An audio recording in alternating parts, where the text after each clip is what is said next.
De katholieke radioomroep is in paniek. God verdwijnt, blijkt uit een onderzoek. 82% van de mensen gaat nooit naar de kerk. 86% van de mensen gelooft niet in God. En 96% van de mensen leest nooit de Bijbel. Hoe heeft het zover kunnen komen dat het christendom, dat eeuwenlang gedomineerd heeft, binnen een tijdsbestek van amper 20 jaar geen draagvlak meer heeft? Laten de mensen zich massaal arresteren door de duivel of is hier wat anders aan de hand?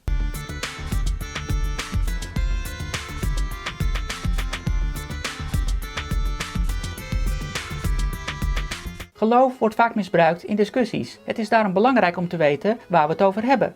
Je hebt geloof en religie aan de ene kant en de politiek aan de andere kant. Geloof is persoonlijke zingeving in het leven.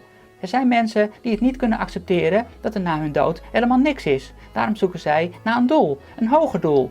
God beslist en zij gehoorzamen. Nou, je mag van mij best geloven in Sinterklaas of de paashaas. Of tienermeisjes tot godin verheffen als je nog nooit een vrouw hebt aangeraakt. Respecteer mij en ik respecteer jou. Religie voegt aan het geloof een aantal rituelen en openbare belijdenis toe. Dat is eigenlijk alleen maar acceptabel vanuit geschiedkundig of cultureel oogpunt. Kerken bestaan al eeuwenlang, die hoeven echt niet worden afgebroken. Maar het is niet de bedoeling dat er nieuwe worden gebouwd of dat er religies worden geïmporteerd. Dan heb je de politiek. De politiek gebruikt dwang, macht en geld om gehoorzaamheid af te dwingen. Tegenwoordig wordt het niet meer zomaar geaccepteerd. Er wordt een discussie gevoerd, een politiek debat. Meningen moeten onderbouwd worden met argumenten en feiten. Er zijn echte mensen die het geloof misbruiken. Zij willen ook door middel van dwang, macht en geld gehoorzaamheid afdwingen, maar het probleem is dat zij geen argumenten geven. Zij zeggen God, dus dan moet je gehoorzamen, anders is het belediging. Onzin. Als dwang tot gehoorzaamheid moet leiden, dan hebben we het nooit over geloof, maar altijd over politiek. Je kan er dus op aangevallen worden op het feit dat je geen argumenten geeft. Als je dan gaat janken over je geloof en belediging, dan ben je gewoon een dommerik.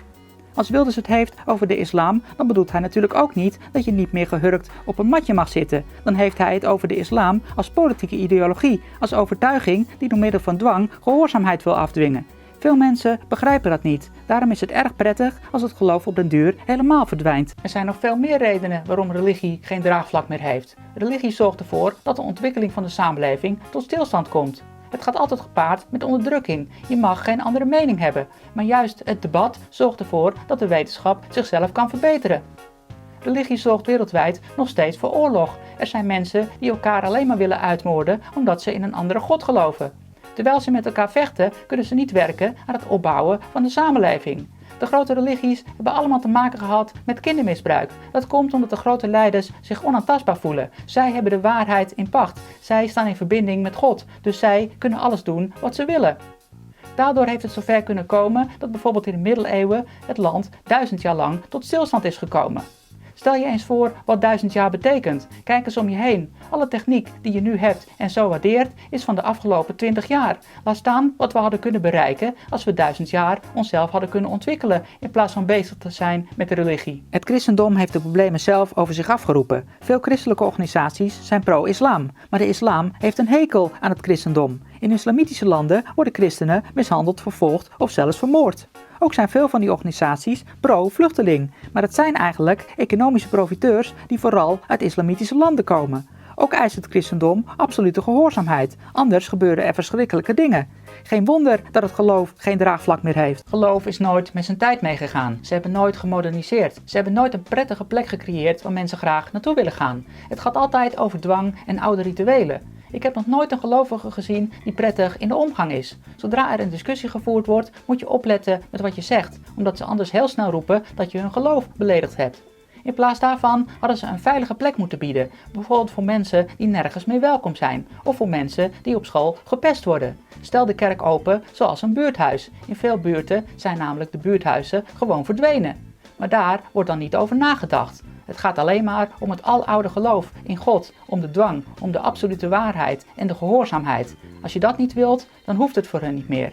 Maar ja, dat zorgt er wel voor dat het geloof aan het verdwijnen is. Je zou het niet zeggen, maar de mensheid wordt elke generatie een beetje slimmer. We hebben steeds meer informatie tot onze beschikking. Zomaar een verhaaltje verzinnen, mensen bang en angstig maken en dan denken dat ze gaan gehoorzamen, dat werkt niet meer.